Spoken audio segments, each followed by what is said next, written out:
3 months ago, Sony released the PlayStation 5. The system launched in the United States and some other territories on the 12th of November 2020, and now that some of us have had the console for 3 solid months, we thought it would be a good idea to take stock of where we are at this point. 3 months in, how is the PlayStation 5 holding up, and is it worth it if you can, buy one? I understand that it ain't easy to do that. So hello, it's Liam from that was a weird way of saying hi. I'm Liam from Push Square, and now that we've had our hands on a PlayStation 5 for 3 months, these are the things we love about it, the things that we think could be improved, and whether or not we believe the system is worth buying in February 2021. Let's start with the positives, because I know the internet thrives on positivity. My biggest personal surprise with the console was just how good its backwards compatibility is. Sony were pretty quiet about backwards compatibility in the run-up to the console's launch, but now that we have our hands on the system, honestly, it works much better than I ever expected it to. Now, yeah, there are a select number of titles that don't quite work on the PlayStation 5. Sorry to all those Assassin's Creed Syndicate fans who are looking forward to playing the game on the PlayStation 5, but even at its worst, on a PlayStation 5 using backwards compatibility, you'll get the same experience you'd find on a PlayStation 4. But at its best, you get an enhanced version of the game that boasts sharper resolutions and smoother frame rates. Say what you want about Cyberpunk 2077, but the game is best on PlayStation 5. It runs at a relatively smooth 60 frames per second, which is night and day when compared to the PlayStation 4's 10 frames a second or whatever. And also, let's not forget that select first-party releases, such as Ghost of Tsushima, Days Gone, God of War, have all received next-gen upgrades for free, allowing you to play them in native 4K at 60 frames per second, which, again,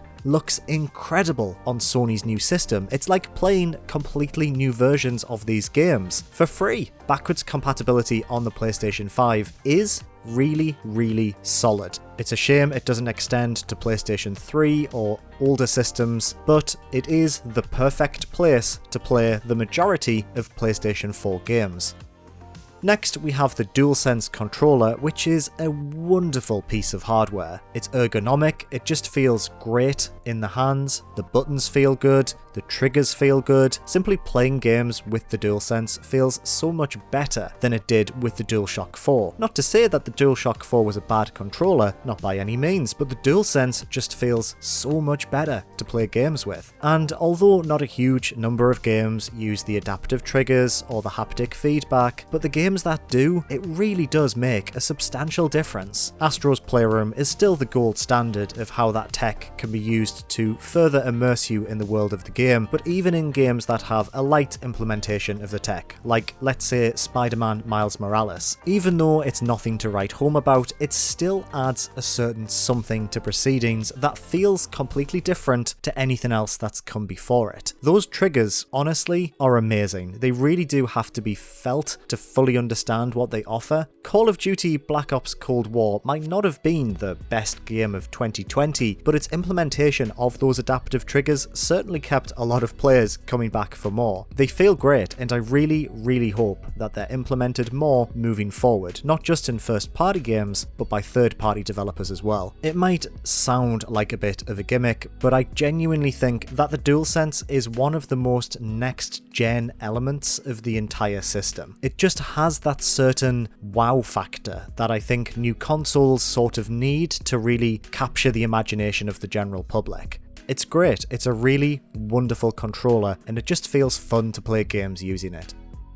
Next, we have the games themselves. The PlayStation 5 is already off to a pretty strong start, especially when you look at the first 3 months compared to previous Sony systems. Since launch, Sony themselves have published Astro's Playroom, Demon's Souls, Destruction All-Stars, Marvel's Spider-Man, Miles Morales and Remastered, and Sackboy: A Big Adventure. Third-party publishers have brought things like Assassin's Creed Valhalla, Bugsnax, Call of Duty Black Ops Cold War, Control Ultimate Edition, Devil May Cry 5 Special Edition, Dirt 5, FIFA 21, Hitman 3, Immortals Phoenix Rising, Madden NFL 21, Man-Eater, Planet Coaster, and the Pathless to the system. There are a lot of incredible games already available for the system, and it's only been out for 3 months. Normally, those first few months of a system's lifespan are barren. There are no games released for the system during that period of time, but Sony have really come out of the gate swinging. Yes, a lot of these games are available for the PlayStation 4, but when it comes to first-party releases, their next-gen versions look incredible on the PlayStation 5. They really benefit from next-gen features such as super fast loading times, ray tracing, and a consistent 60 frames per second in most cases. You could pick up a PlayStation 5 today and dive into a world of incredible software, which feels very different to the first few months of the PlayStation 4's lifecycle, where you could play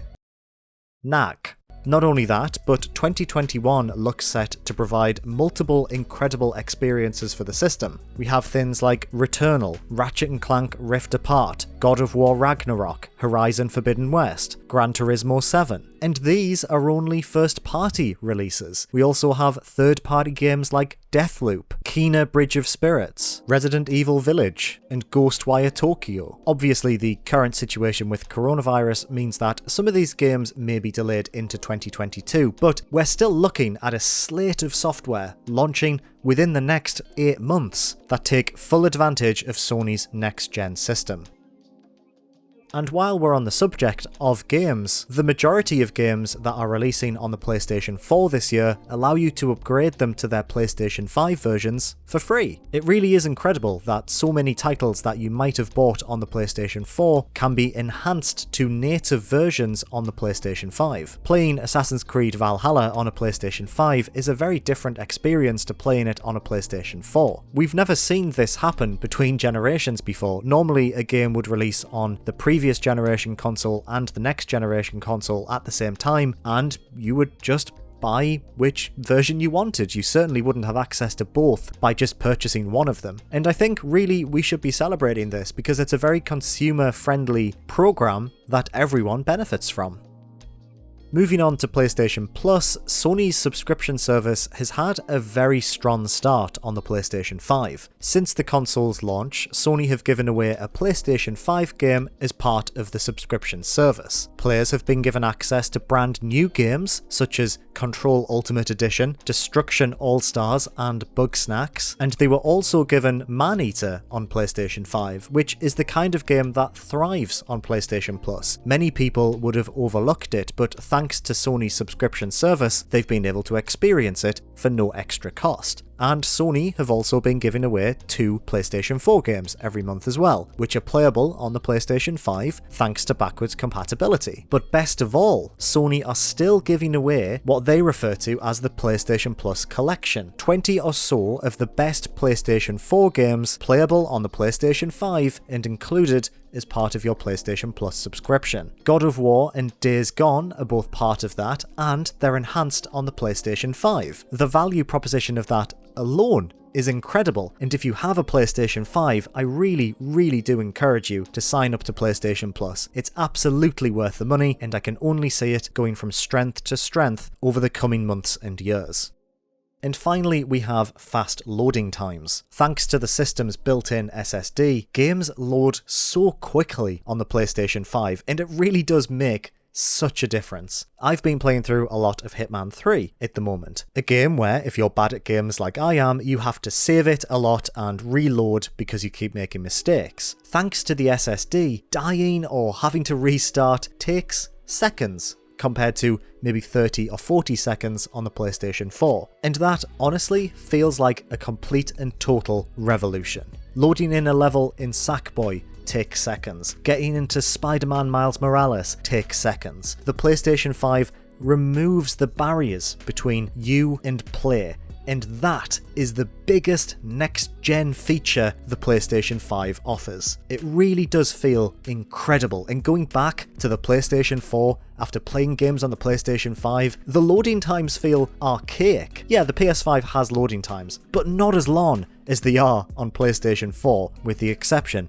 of Ghost of Tsushima, which as far as I'm concerned, was developed using magic. I don't understand how it loads that much beauty in that quickly. But just in general, playing games on the PlayStation 5 just feels more comfortable. It feels like those barriers have been removed. It's just a nicer, less abrasive way of experiencing games.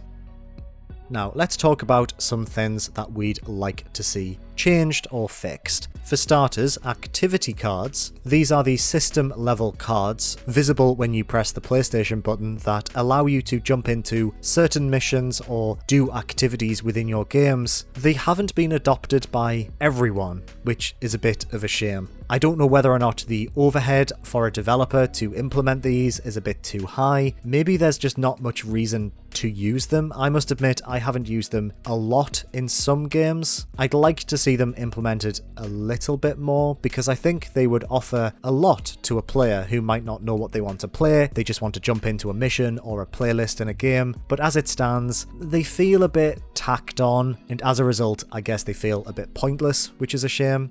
The PS5 also has some really clunky UI. All systems launch with some weird teething issues when it comes to their operating systems, but the PlayStation 5 does have some that I would consider to be a little bit distracting. The main one for me is that turning the console off doesn't feel intuitive at all. It requires way more steps than it did on the PlayStation 4. If you wanted to turn your PlayStation 4 off, you held in the PlayStation button and that brought up the power settings. You could put it in rest mode, you could turn it off, no problem. On the PlayStation 5, you have to press the PlayStation button once, go all the way over to the right hand side, go into power, and turn it off. And that doesn't sound like it's that difficult, and maybe I'm just an old man, but I always hold in the middle button because I'm just so used to doing that now. I guess it's muscle memory, but that just takes me back to the PlayStation 5's homepage, and then I'm like, oh, okay, well, how do I turn it off from here? I can't. I have to press the middle button and go all the way to the right hand side. Saying this out loud, this sounds very nitpicky,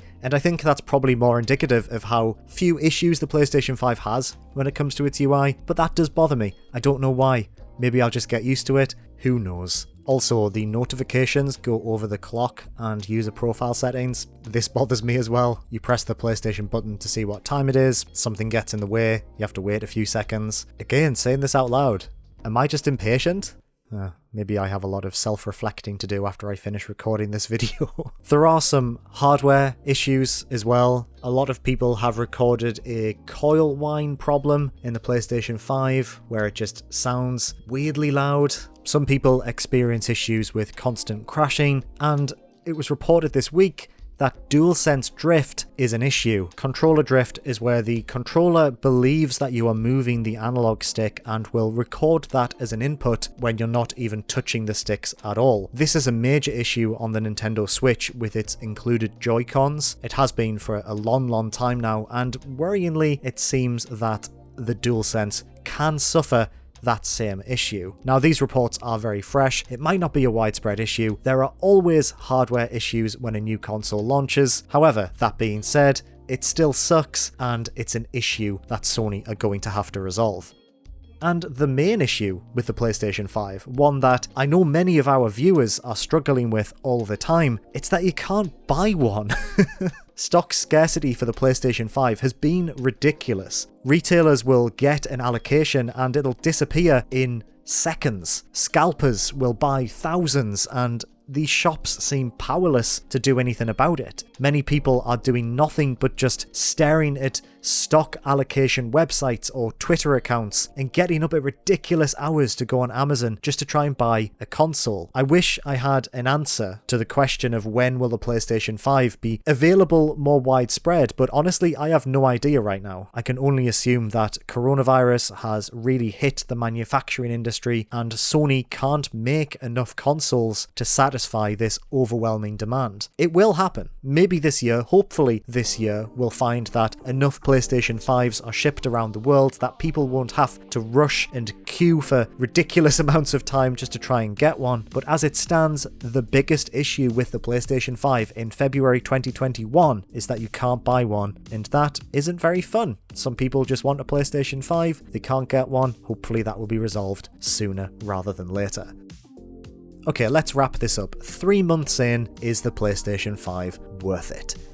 Well, the first few months of a new console's life cycle are usually its worst, but I will say that the PlayStation 5 is off to an unusually strong start. A great launch lineup means there's no lack of great games to play. PlayStation Plus has provided players with both a collection of fantastic PlayStation 4 titles and monthly PlayStation 5 games, some of which, such as Destruction All-Stars, are exclusive to the service. Backwards compatibility has breathed new life into the platform's greatest hits, and 2021 looks set to deliver a really strong lineup of software for the system. It's a massive shame they're still really difficult to source. And yeah, there are some very minor hardware and software annoyances, but the PlayStation 5 is a fantastic console that provides the best place to experience Sony's modern library of games. I think it is very much worth it.